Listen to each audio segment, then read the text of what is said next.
So, you want to own a campground. Today we are replacing that motor, which I've already gotten off, with this motor, which I have to put back on. I don't really like being underneath this golf cart. I got it on jack stand and shocked and all those things, but, you know, it's just a lot of weight.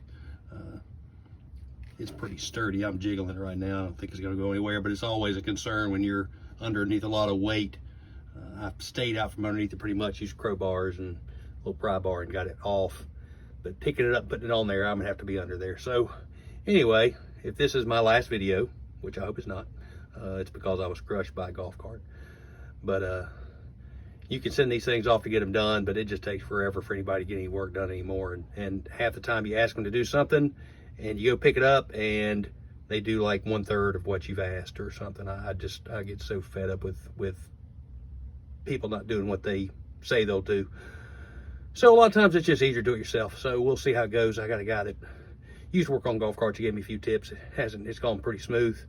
It's just a big, heavy electric motor. So we'll see how it goes. So I decided not to try to get in there and manhandle it. I said, hey, there's got to be a better way. So I had this access point in the back anyway. And I had this piece of aluminum channel iron that has those holes in it. So I got this strap, and this wouldn't fit through the hole. So I just put that little carabiner in there and got it to where it was fairly tight. And I put it on a jack and jacked it up. So it was pretty close. It was off to the side, but it was at least higher. I didn't have to pick it up from the ground.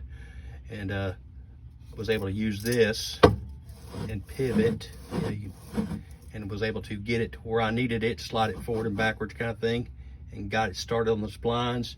And now I shoved it on far enough. Once I got it just started, it held up on its own. I was able to slide it on the rest of the way, and I'm putting the bolts in now. So for those that give me the thumbs down, sorry, there may be more videos.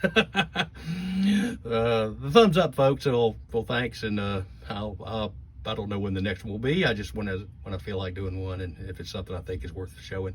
But thanks for watching.